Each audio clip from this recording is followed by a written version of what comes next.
We will do a preview of Royal Ascot. We'll get into a bit of trainers in form. We'll do a bit of a recap of Callout, where obviously we were all there and we had Jack there as well. The highs and lows of owning a horse. We'll get onto some news and Stewards Enquiry. Let's get on to the Royal Ascot preview. Kicks off next week, 17th of June.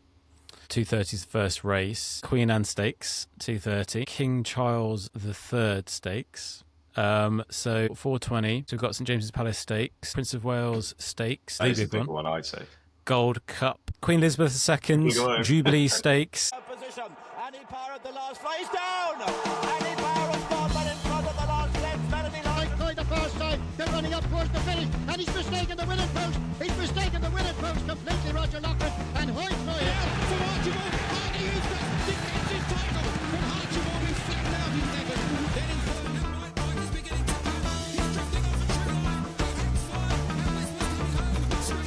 Gonna win his fourth Betfair chase, and Cordo Star is still the king. Cordo Star wins. Hello and welcome to another episode of Tailed Off, episode number 19. This is a no-holds-barred podcast that dives headfirst into the wonderfully weird world of horse racing. And today we are back with our usual format. For those that have missed last week's, we had trainer Jack Morland on, which is a really good, insightful podcast. So do go back and watch or listen to that. It was really good to hear some insights on what it's actually like to be a horse trainer. So we asked lots of good questions and he gave us a good sort of 40 minutes of his time. So it's really good. So thanks again, Jack. Shout out to you for coming on our pod. Yeah, how are we doing, boys? We good? Good week? All is good. All good, mate. All is good. Yeah, doing well, mate. Yeah. Looking forward to Ascot next week. Looking forward to Ascot, yes. So today we will do a preview of Royal Ascot, so stay tuned to that at the end. Before then, we'll cover off our usual segment. So we'll get into a bit of trainers in form, see how we're doing. We'll do a bit of a recap of Callout. So he ran at Lingfield last week. Obviously, we were all there and we had Jack there as well. So we'll do a bit of a recap around how that went and the highs and lows of owning a horse.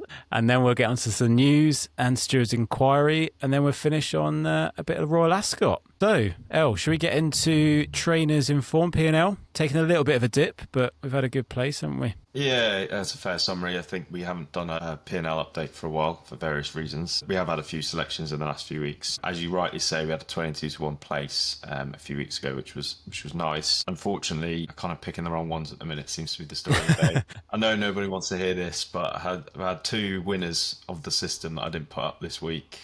Classic L. That is an old Moreland special. One at 16s. But the problem is, the more I put up, the more losers we'll have as a law of averages. So I do try and keep the score short. So in true fashion, I put one up last night. And in fairness, it was running a great race, but got absolutely butchered on the inside. So that's gone straight in the tracker.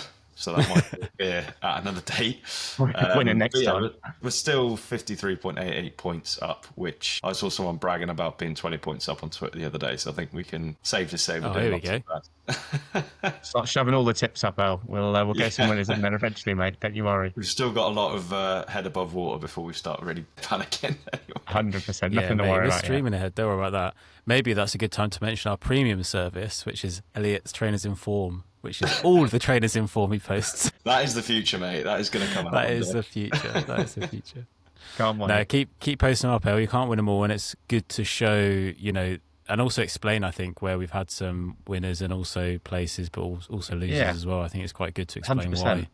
100%. We back you, mate. Yeah. We won't let you fall down on your sword, mate. Don't you worry. We won't throw you under the bus. We've had over 40 selections since we started the pod, and to be more than a point up per selection, it's not a bad place to be, is it? So decent. Almost 54 points up. That's pretty good. Long-term profit is what we're after.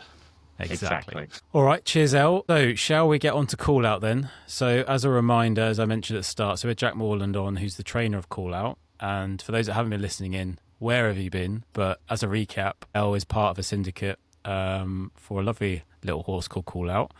And we actually had Pete Sullivan, didn't we, a few weeks ago from Sullivan Racing, who's part of that syndicate as well, runs half of the syndicate.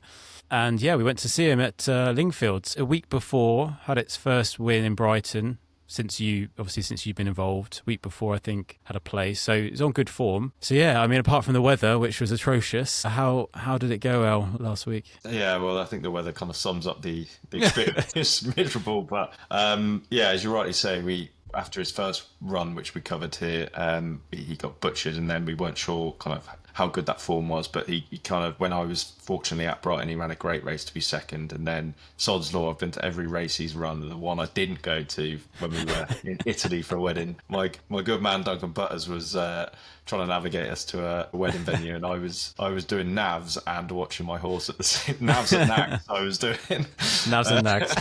And I had my eyes on the road the entire time. yeah, I started to see Duncan's face in my peripheral vision, and I was thinking, shouldn't you be looking at the road? But 20/20 vision, mate. It's all good. It's everywhere. I mean, if the Italian drivers are anything to go by, they don't even look at the road half the time. So It's been normal day, mate. Normal day. It was great. It was great that he got the win. So obviously on the back of that, we kind of wanted to strike while the iron was hot. So we got him out pretty quickly, less than a week. No, just over a week, sorry, after his Brighton win to run at Lingfield. And it was great you boys could be there as well and have a bit of the ownership experience, which I will say fair play to Lingfield was pretty nice. I have had the pleasure, or not so much the pleasure, of Brighton as an owner, and my God, you know, it was like being in a village hall, to be honest. So Lingfield was, maybe we should do like a little segment on how like the ratings of each of the owners' experience that you have over the next year, because they'd be quite good. What would you give Brighton? The box of Windsor was already setting the bar too high, I think, to be honest. Oh yeah, fair. And What was the rating for Brighton, now? What would you give out of 10? 1. That's been generous by the sound. I would say 2, because when we were owners of another horse a couple of years ago, we went to Fakenham, and that really was shocking. Shed in a field. Yeah, that really was a village hall, and there was 2 old deers serving tea and soup, and that was the owner's experience. Brighton was definitely a little bit better. We did get an actual meal that time, but yeah. So the ownership experience was nice. Nice to have your boys there, and then as I think Duncan's written down here, we did have a couple of winners throughout the card. I think it was good that his race was last, because we got to enjoy the evening. And then unfortunately, and he was one of the favourites. He didn't actually go off favourite. I think in the end he was probably second or third favourite. But as you rightly said, he was fancied for the race. And the writing was on the wall pretty early on. I was a bit annoyed because I kind of knew what was going to happen. He was drawn on the standside rail at Lingfield, which when the ground's wet, I mean, it's a good place to be anyway, but when the ground's wet, that's the better part of the ground, and all the winners were flying up the rail. So he had the opportunity to go and bag that rail. But it does seem to be a thing with trainers and jockeys. They don't like to be the ones at the front. So we did sit a little bit behind the leaders than I wanted to, and I think he just got a face full of mud, as it pretty much rained all evening, didn't it, and most of the afternoon on Saturday. And it was basically heavy ground, wasn't it? It was. Yeah. They were swimming home. So the fact that he was struggling, and the end result looked way worse than it would have been, because Neil Callan, the jockey, did the right thing in my opinion, and just pulled him up essentially. And he did finish, but about 70 minutes behind the win. Tailed off. Well, tailed off. Come on.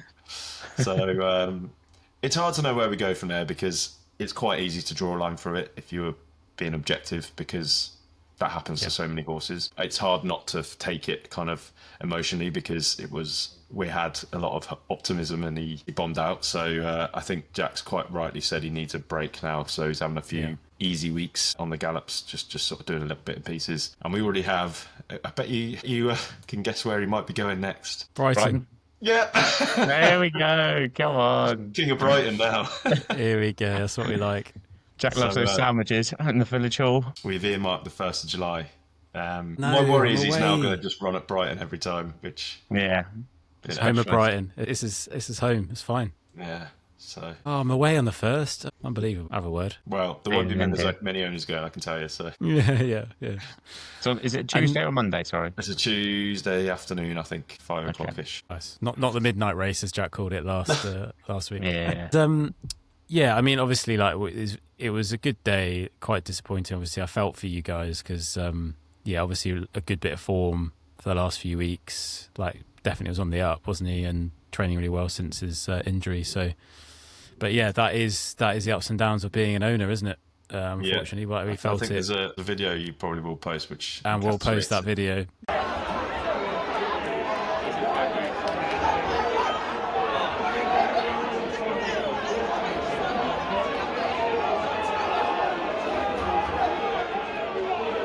Yeah. There's no real sound to it. It's just more the facial expressions. You don't need it. Now, on the other hand, Duncan was absolutely making bacon, bringing it home. This is the annoying thing, though, right? Because we said afterwards, like, why didn't we post our tips, like, when we were there? Like, because Elle and I started to go through the card. but like we were both just completely in unison from race to race. From the first race, I messaged Elle before we went and just said, "I like this Jonathan Portman runner in the first race, 16s at the time." Backed it. Both of us backed it. Went off 14s, won on the line. I think it was. Elle thought it had kind of been chinned, and as it actually got up and won, so that was great. Backed that up with a 12-1 winner, William Haggis, in the following race, hosed in. Both picked the rag of the field in the next one at 33-1, hosed in again. Then had the 4-1 winner in the next, and then the 2-1 winner, which is what I had. And if you put them all into accumulator, it came to a 99,450-1 Acker. Didn't have a pound on it. Oh, absolute scenes. I mean, it was crazy. There were obviously people on our table, and they're I think after the second and third race, they're like, right, who have you got? We're going to follow it. It's quite interesting when you listen to them, and the bloke had no idea what he was doing. He's like, I just saw 3 of the lads walk into the stable and like pat the horse. Yeah. That's got to be a sign they know what they're doing. I was like, and the horse, mate, it doesn't mean anything. Well, shout out to the boys from where are they from? Margate. Yeah, Margate. Yeah, the lads from Margate. Massive. The lads from learned something from. Is it a £20 note, wasn't it? Yeah, £20 note. There's what was there? 3 little logos from Margate on the £20 note. Yeah. 3 little things. So, there you go. Love it. Pub quiz. Fun fact. Well, we'll keep us updated, obviously, on Call Out. And well done, Duncan. Good effort there. Thanks, mate.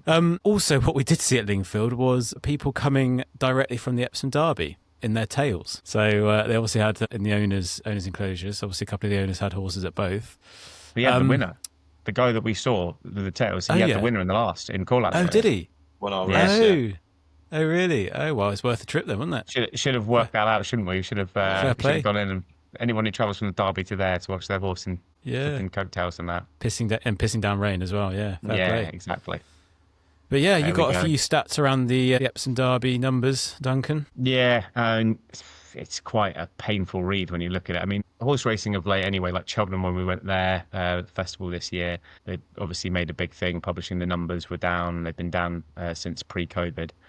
And it's no different from the whole Derby and the Oaks weekend. Derby numbers were down 4,500 and 3,000 on Oaks Day. So it's pretty much 40% down since pre-COVID in 2019. And a lot of that seems to be driven by the cost. And I've done a little breakdown, I had a quick look. On Oaks Day, for a standard under-18s ticket, it was £35 plus as a minimum, which is obscene. Under 18s? Grandstand ticket. Jeez. Under 18. That needs calling out, though, because one of the good things about horse racing is you can bring in under 18s for free. But on Epsom... Not for Derby Day. Derby Day, nope. No chance. Large the kids. So what family is going to want to pay that for a child? Exactly. You want to go and have a good day out, and you've got to pay, if you've got a couple of kids, that's 70 quid before you've even gone in yourself. It's mad. And then if you want grandstand tickets for adult grandstand tickets, £72 a person. And then for the Queen Elizabeth II stand, it's £145 per person. So that's just on Oaks Day, and then it goes up more so on Derby Day. It goes up 76 quid for grandstand, 165 for the Queen Elizabeth,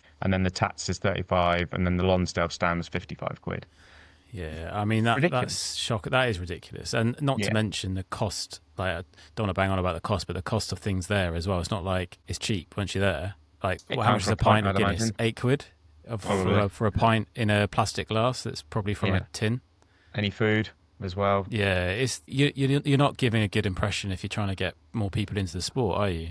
No, I think especially the under 18s. I mean, I think there was a stat that said if you went, I don't know if it was for a day or for the weekend, as a family of 4, it would cost you 435 quid just to go to that. You can go on holiday. Would you rather do that or go holiday somewhere? Benidorm. Benidorm. Watch a Derby from Benidorm. Yeah, poolside, lovely jubbly.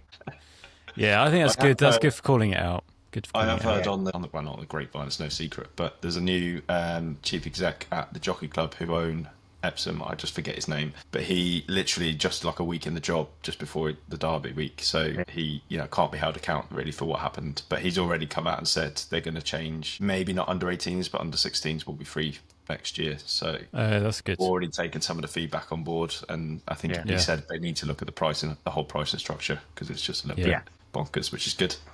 Yeah, that's really good. That's good. And the Jockey Club, they own, what are they, Epsom, Ascot? No, they don't own Ascot. No, they don't own Ascot. Okay. Cheltenham, Aintree, Sandown, Epsom. Okay. Kind of the bigger ones outside of okay. Ascot, Goodwood, York, Newbury.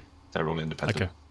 Oh, nice. Okay. Good. All right. Well, yeah. What other news have you got then, Duncan? You got a few other points for us? Yeah, Newsboy this had a week, look isn't through, he? so- Jesus. I know. I know. It's a I'm full of it. newsman. I need my little papers to be knocking on the side there and start ITV News at 10 or something like that. Who needs This it? is the Fling it out. regional. You're doing the regional news. The regional news, the not national Ascot, just yeah, yet. the Ascot News and news. irrelevant news. Let's get my papers. Yeah, so the first one, it's all kind of related to Ascot. So Lake Victoria is out of the Coronation Stakes at Royal Ascot. I think it was very, very well fancied Aidan O'Brien runner. Won the Irish 1,000 guineas at the Curragh in May. Aidan O'Brien had stated the filly needs more recovery time post that run. And they'll be targeting an autumn campaign for her instead. She was best priced 5 to 6 for the Coronation Stakes, so a big blow for the team there. Yeah. So opens up the race a little bit more. So that's the first one. Second one, Economics, a William Haggis trained horse for the Prince of Wales Stakes is also out. He's picked up Pulled Muscle, which is a massive, massive blow to them because I think he looked like quite a good thing for the race as well. But he does have an entry for the Coral Eclipse at Sandown in early July, which I am going to. So Willie, if you listen, send him there because I'd like to see Economics run there would be quite nice. That's the other one. And then the last piece of news I've got is Colin Keane. So we mentioned a few weeks ago, I think it was after the 2,000 guineas, which was Kieran Schumacher's last ride for Juddmonte when they announced that he wouldn't be the retained jockey any longer. And then there's kind of been a bit of a lull since as to who might get the job, or they'd kind of come out and said that basically the best jockey that's available will get the rides for Juddmonte. But now, as it turns out, Colin Keane has picked up the retained rider job for Juddmonte. So he's got a decent little book of rides. So if you're not sure what Juddmonte, what the silks are, if you look up Frankel or Enable, they are the silks that we'll be wearing. So it's like mainly green with a pink sash across them. So yeah, he's got some good list of rides with Ascot coming up. Lead artist, Field of Gold, Kalpana is another. However, he does have a pretty crap record at the big meeting with only 2 wins from 62. So it'll be an interesting week for the jock. So see how he does. Yeah, okay. Good. Keep an eye on that. Thanks, Duncan. Good to have the news. Shall we get on to Stewards' Enquiry? Or should we do the weather next? No, we'll do Stewards' Enquiry.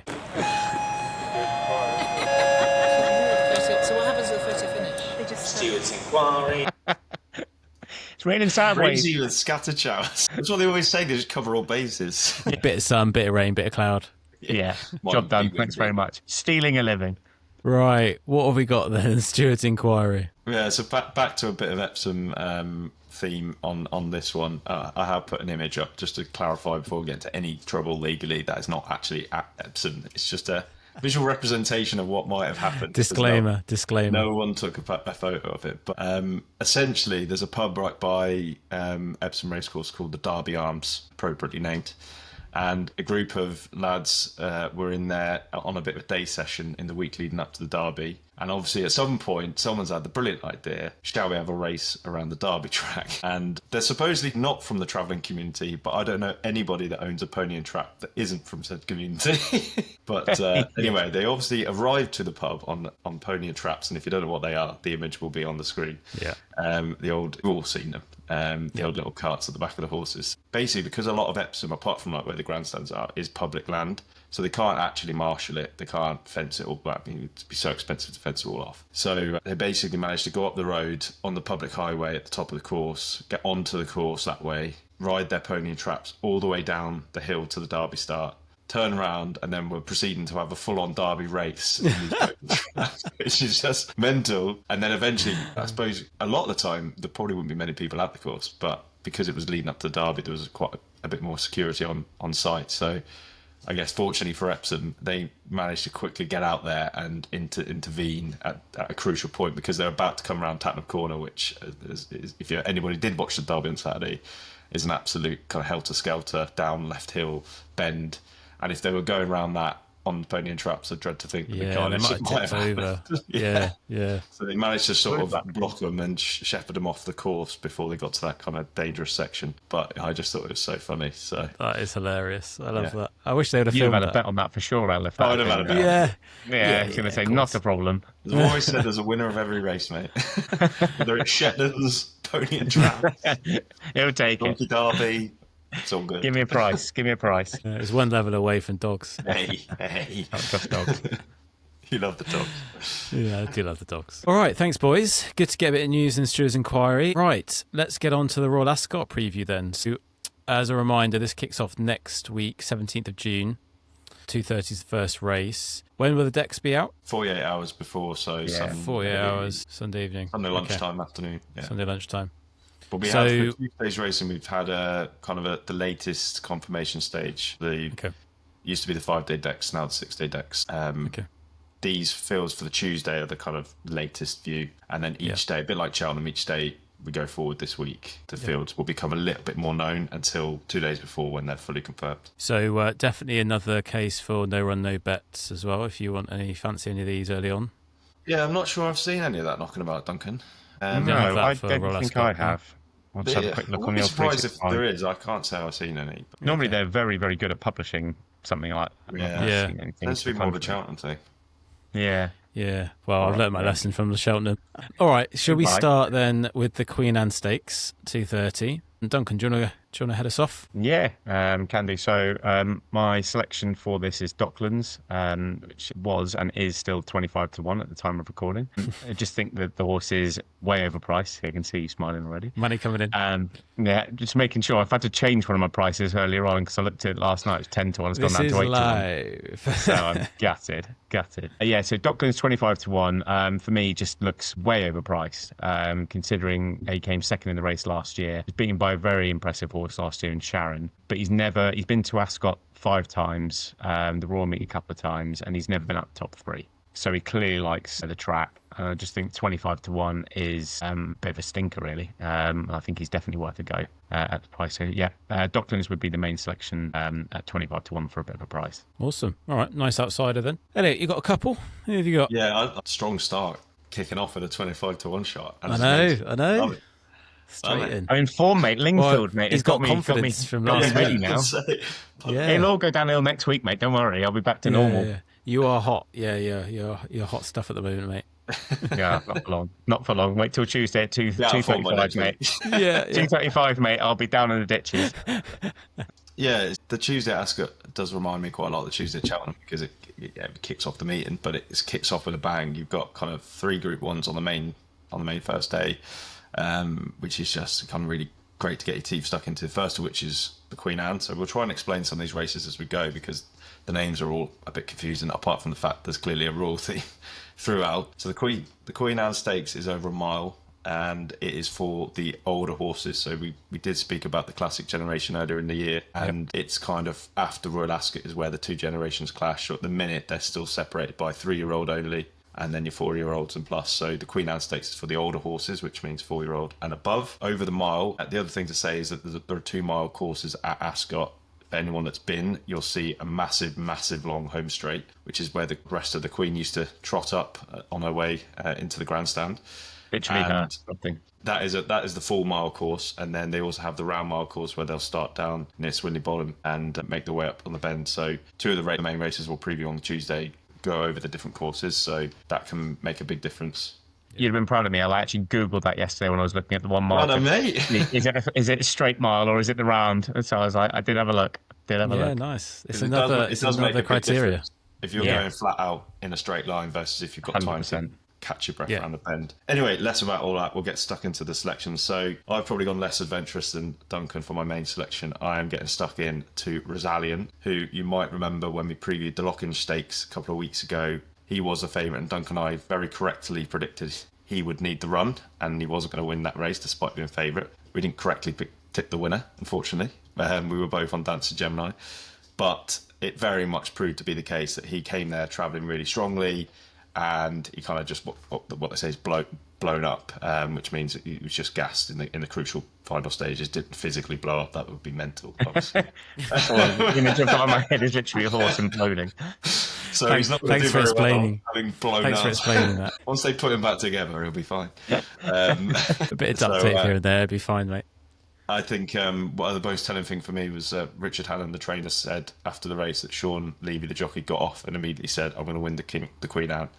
That's how confident he felt going into the crucial stage. I mean, that's cherries indeed. But he's currently 11-4.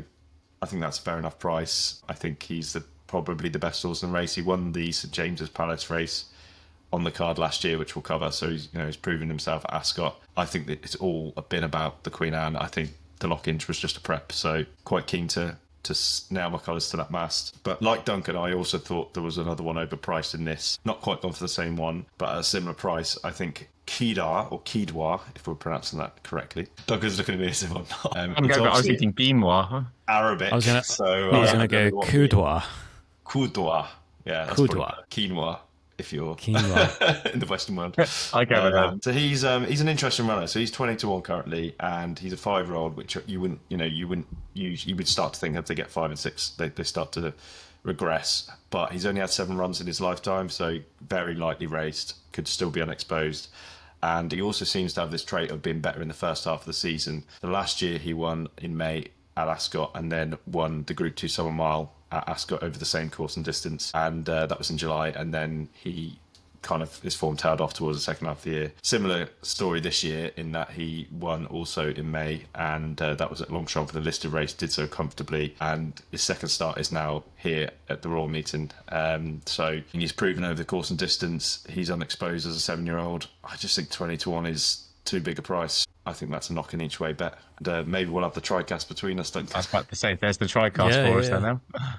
Yeah, exactly. Yeah, worth it each way. I had a quick look to see if there was any comments from Richard Hannon, and I found one on Sky Sports, I think, that came up yesterday, and he basically said exactly what you just said, El, that he's had a good blow at Newbury, and he said he's a good bit fitter and will improve a lot for the first run. So definitely expecting something good. Get stuck in, Philly boots. All right, good. So that's the Queen Anne Stakes. Let's get on to the King Charles III Stakes. So this one's 5 furlongs. So would that be just straight down the straight? Yeah. Will indeed. Yeah, So straight down the straight. So the only races that go over the round course are a mile plus, apart from the mile races that are on the straight course.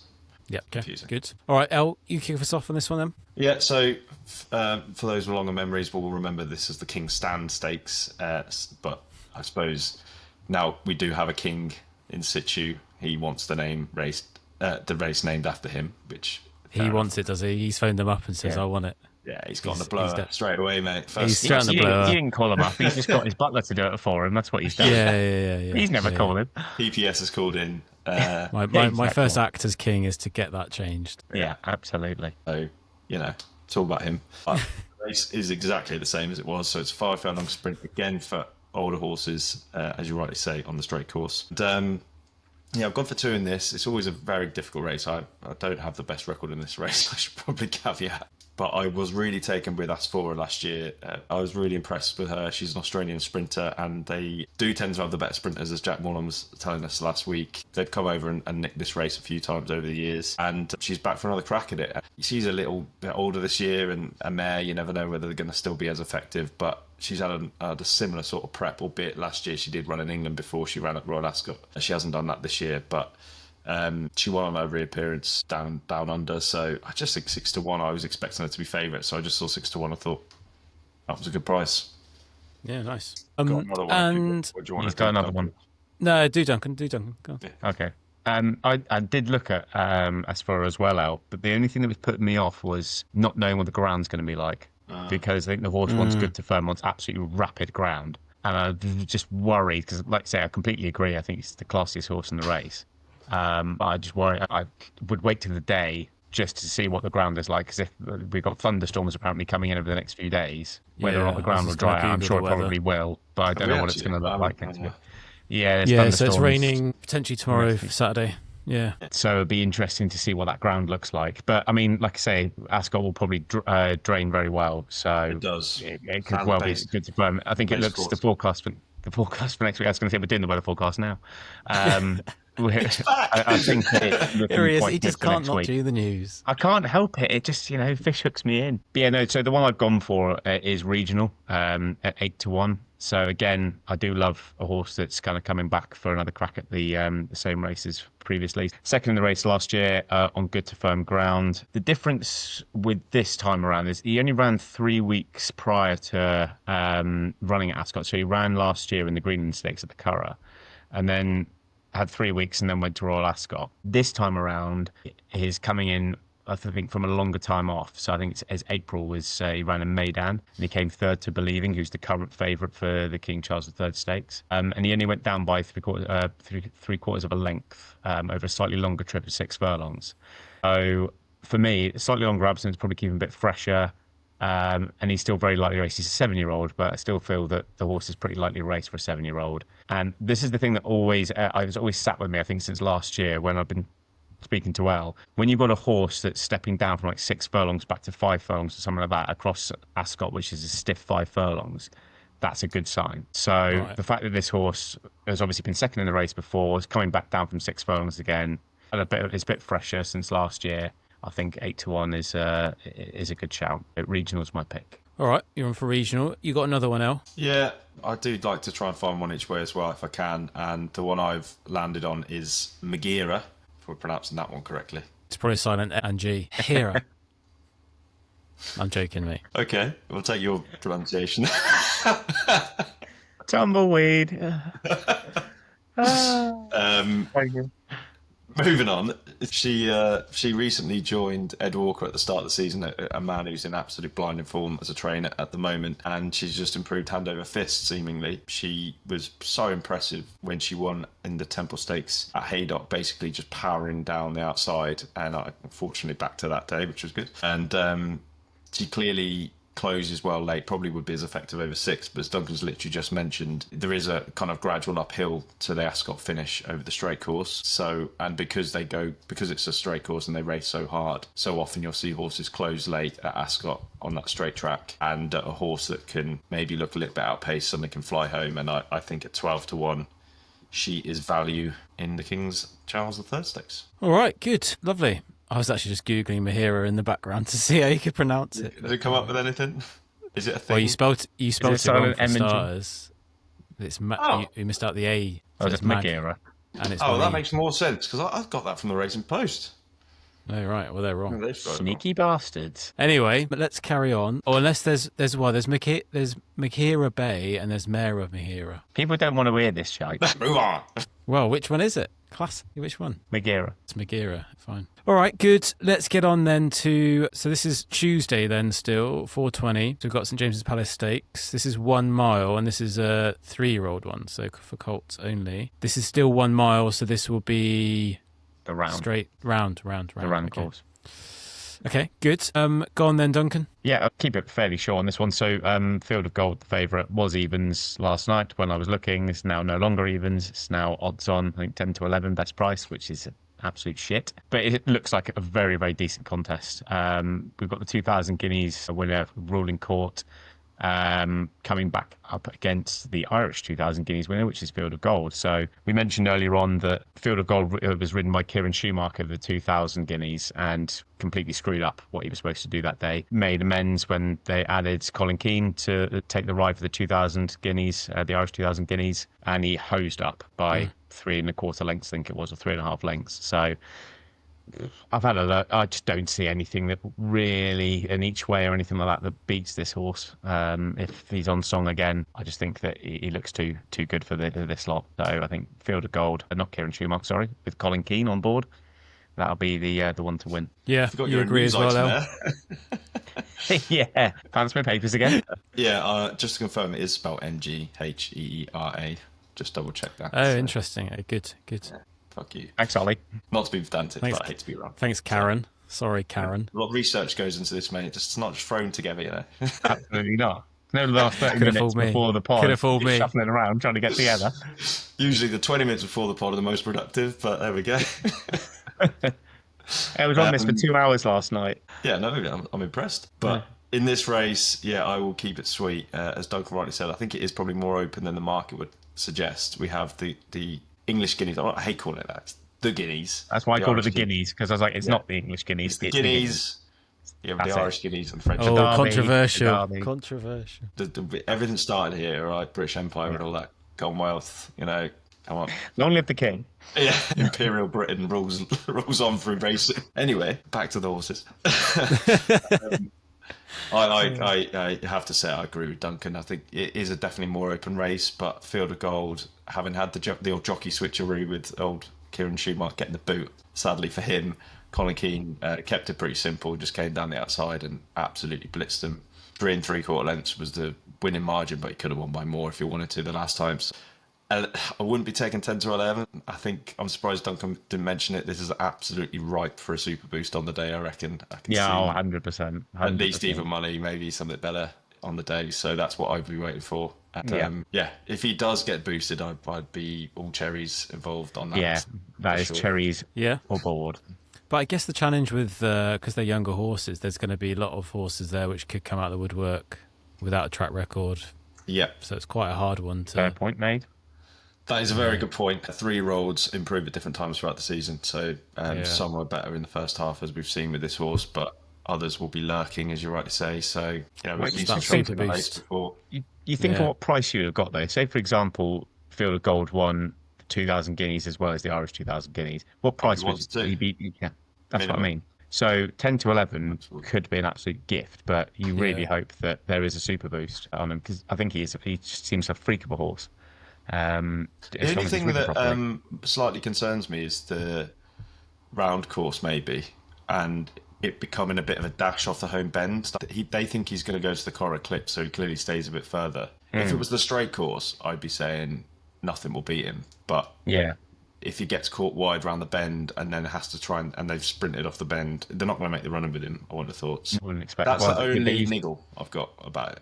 Yeah, I mean, this could be the same for Ruling Court though, at the end of the day, because he was supposed to go to the Derby and then was obviously pulled out because of the ground. But they, I still think that I don't see anything else. Maybe the only one you'd probably give a potential mention to is Cosmic Year, which is the other Juddmonte runner, because that's, I think, 10 to 1 came second to him in the Irish 2,000 guineas. But I'd still have the money. If you gave me the chance of the two, I'd say Field of Gold is the more likely winner. Agreed. All right, good. So that's the Tuesday then. Let's get on to Wednesday. So we've got the Prince of Wales Stakes. This is 1 mile 2. So this would be the roundabout one. A roundabout one. Elle, should we start with you then? Yeah, Duncan and I are starting to come together again as we starting to align. It's like a little melting pot. Lingfield 2.0.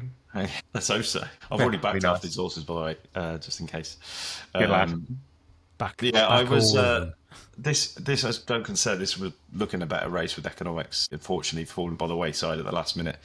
But there's still a couple at the top, and I do think it's probably between the main two in the market. So you've got Los Angeles, the favourite, and he battled up against Anmart, who reopposes and is my selection in the race. But I was 50-50 for a little while because I've often made the mistake of horses that look like they're travelling well on the bridle, get out battled by one, and then they reoppose another time. And I think the other one's clearly the better horse. He might just have needed the run, etc. But so often you want a horse that just puts its neck out and can win by a head, basically, or a neck or something like that.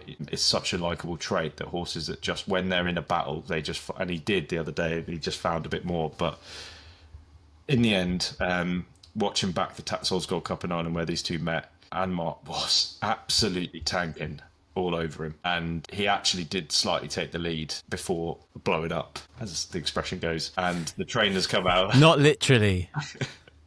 Just in case there's any animal rights people watching, or if you don't win, blow it up. But yeah, and then the trainer and the jockey said the exact same thing. He's a 7-year-old now, which is a slight concern because that is starting to get a little bit old for a Group 1 horse anyway. They're just saying he takes a lot longer to get fit, and they thought he needed that run. So and the fact that he's basically won at Ascot before, he won the Champions Stakes last year at 40 to 1, which I believe. I'm willing to take a view that he is the real deal. He needed that run last time out, and he can reverse the form in Los Angeles. And I think the thing that swung me was that he was 4 to 1. I think that's a fair price. So we will see what happens. But yeah, I'm going to pick. He's 4 to 1 now, is he? And you agree as well, Duncan? You're on the same? Yeah, I think Els said exactly what I was going to. And Burrows was quoted as saying that they expect a massive run from the horse, and exactly as Els said, going down by half length on his first reappearance of this year. Los Angeles was fitter, and already had a run, so I just think that this is, I couldn't believe, as Els said, the price difference between the two. So Anmart 4 to 1, definitely the pick. And you also mentioned sort of quite versatile across the ground as well. So yeah, exactly. That's, I think, another good thing. The fact that if it does not to rain, worry too much. It's not a big deal. Like if it's good to firm, fine. The horse will win on that. It's soft, doesn't matter. And that's the kind of thing you want. So if you're backing this, you're not going to be put off by the fact that there's rain around or something. Yeah. Good. All right. And you got a cheeky each way outsider. Yeah, I have indeed. Similar. Reminds me of the one I have in the first race because it's the same owner. Different trainer. This is Ed Walker. So I've gone with Calm. And yeah, he's been steadily improving. He was a 3-year-old last season and actually ran in the St James's Palace Stakes and was quite well beaten. What are you laughing at? As soon as you said the word Calm, I mean, I could just see him start smirking, then I started smirking, and then the smirks just got bigger because I was waiting for him to pitch up and say something about the I'm way not you saying said anything. it. I'm not saying anything after the last one. You've said it perfectly well. It was just Yeah, no, it was perfect. children. We're children. I was looking down on my notes and thinking, why have I got to pick these stupid named horses? I can't wait for him to say this. I can't wait for him to say this, Newton. I just want to pick something like Windy Hero or something as easy to pronounce. Mate, wait for... I butchered myself for the Gold Cup pick because I put in a French name of a race that was in there, and I've literally Googled how to say it in an English way. Yeah, it's like when I'll still get it wrong, mate. they break down the word in like 6 different syllables. Yeah. Yeah, that's exactly what I've done. And I'm not Anyway, afraid you to said it admit really well, El. Carry on. Yeah. So Calm, Quam, however you want to pronounce it. Since they've absolute children I'm dealing with here, Jesus Christ, it's supposed to be a serious podcast. No, Wait, that was out the window, episode 1. Yeah, exactly. Good job we held it together when Jack was on, to be honest. Jesus. But yeah, he's stepped up in trips. So clearly his performances last year don't take him too literally. The fact that he was beating a Royal Ascot, it was clearly the trip that was holding it back. They then stepped him up to 10 furlongs, which is what this race is run over, as Matt says, the old roundy. And he improved quite nicely to win a Group 3 at Sandown, the Brigadier Gerard Stakes at the end of May. This race is a little bit close. I think it's around 20 days from that race to this race, so that might be a slight concern. If this race isn't too soon, I just thought 12-1. Probably there's 3 places now. This field could cut up to less than 8 runners. I think 12-1 each way now is a good time to get involved. And I can see him probably not beating the front 2, but I could see him running on well for third. Yep, 12-1. good. job, mate. All right, that's Wednesday done. Let's go on to Thursday, 4:20, the big one. One of the big ones, but That the is big the big one. one, I'd say. Gold Cup. So that's 2 mile, 4 furlongs. So I guess it's the longest one as well. So they'll do 2 laps, will they? Or No, because what they do is they start at the almost from the very end of the straight, go all the way down, and then it's a 1.5 mile round from there. So yeah, okay, nice. All right then, go on then, Duncan. Who have you got? So I have tipped up Illinois. I know El's got a far bigger price than this, currently 7-4. Already rubbing his hands together. I mean, Kyprios was the favourite for this for Aidan O'Brien, but he was ruled out through injury. I think he was odds on for this race prior to this. He won the race last year, and I think over the longer trips, just over the last few years, the horse has just been unbeatable, just been a joke of a horse. But now he's out. I think Illinois is probably the next best. I looked through a few of these. Illinois should win. But then I'd also give a mention, there's a French raider that's coming over. I'll probably butcher this name as well now. So Candelari, something like that. Delari, I'm going to go with Candelari, I think, yeah. Candelari. So that's 7-2. Yeah. Can you say it with a French accent, please? yeah. Oh, I definitely haven't got a French accent in Mallorca. I don't even know if I've got any. 7-2. Oozed up in the Prix Vicontis is the name of the race. Over 2 miles. On good soft ground by 3.5 lengths. I think that has a potential chance as well. So I think the French do pretty well in this race as well. And you can't forget Willie Mullins. He just kind of takes everything on from the jump side of things. He's coming over again for Royal Ascot. He's got Absurd, who obviously won for us at Plumpton not so long ago. And he's got his at 25-1. So it's not without a chance either for the champion. So that's a jumps horse that he's bringing on the flat.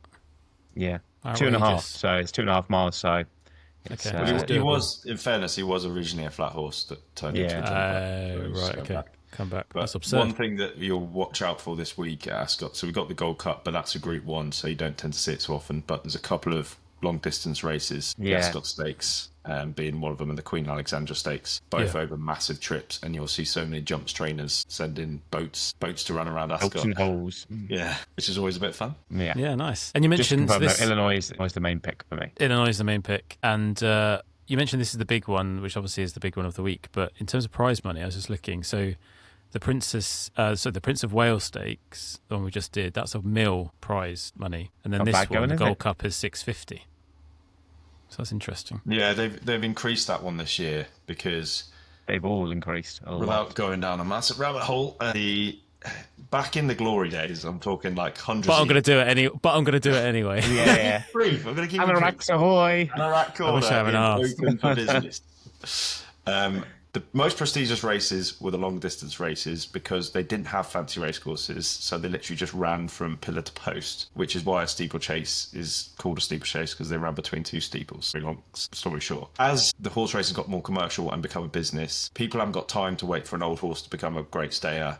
They want a sexy, speedy horse. So the shorter distance races are now seen as the most prestigious, even though us old anoraks much prefer the big, proper tests like the Gold Cups that we have. So The stamina that's why the stamina prize money races. doesn't reflect. Right. Makes Because sense. the breeding is much more a mile, 10 furlongs than it is 2.5. Yeah. I mean, 2.5 is pretty extreme, to be fair. Yeah. All right. That's good. That's good. Well done for keeping that under 2 minutes. And you've also gone for Illinois, haven't you, El? But you got a I much have. better price.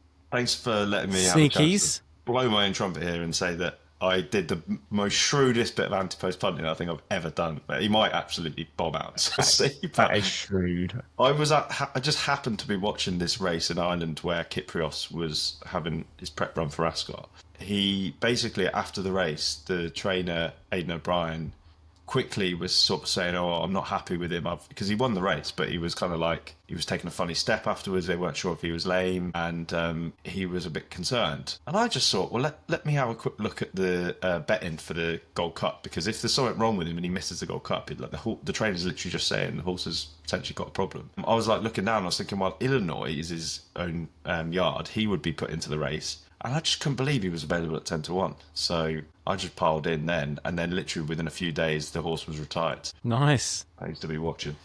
Pays to be watching. Pays to be watching all. Yeah, So don't watch. Yeah. I think this is probably the banker of the week, if I can put my neck out and say that. Oh, that Get is this big. one up. This is, yeah. That's a 5 cherry banker. Yeah. Whoa. Double out with, what was the other one I said we were sweet on? Theatre Gold. That's a nice double. That. There's a couple of decent little, I think, bets in here. I'd Racing say Brawler will be all plus over that. Rosalian as well. I think that could be a very tasty acca there. Right, let's get on to the last one then. Queen Elizabeth II, go. Jubilee Stakes. Yeah, got a train to catch. 6 furlong on this one then, so this is on Saturday. So why have we picked out this one on Saturday? We've just That's picked out pretty the main group ones. Just the main group ones. Yeah, okay. So this one is that a mil as well? No. I think No, it's about it's not. 650, isn't it? About, I think so, yeah. Okay, good. So let's start with you then, Duncan. Yeah, Inner Sharon for me in this, hopefully 5-1. Oh, it's not changed, has it? Yeah, confirmed. Good times. Okay. So hosed up in the Commonwealth Cup at Royal Ascot last year by 2 1/4 lengths. Was disappointing at the end of last season. Finished 13th in the Betfair Sprint Cup at Haydock. He's had a win-up since then. Classic. And he won on the classic win-up. He won on seasonal reappearance in the Duke of York Clipper Stakes, which is a Group 2 in May. The ground again doesn't seem like an issue. Soft and good to firm wins. Yeah, I just think this 5-1 just is overpriced for me. And I think the reason being is because of this French raider that's in there called Lazat, which is the current favourite and appears to be an absolute potential freak. He won a listed race over in France by 5.5 lengths, eased down. That's, I think, where the market is kind of gone, or the money has gone that as soon as people have seen that. But I'd rather stick with the known quantities of Inner Sharon, who's a clear Group 1 winner anyway. Inner Sharon 5-1. Thank you very much. Thank you. And you concur, El? Yeah, wholeheartedly concur. As Duncan said, he smashed up at the meeting last year. The season did sort of tail off a bit. Excuse the pun, and the wheels came off. Cheers. But Didn't blow up though.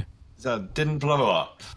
He just tailed off. So I don't know what's worse. But he's had the magic, the miracle wind up, which can transform horses. I think we could all probably do with one of them. And he seems to be back to himself now. I think 5-1. He should be the favourite in my opinion. Good. Great. Awesome. Thanks, guys. It is important to call out. You do put a lot of effort into these previews, so do please take time to listen to this podcast, and also if it doesn't work out, then that's just horse racing, isn't it? Shit happens.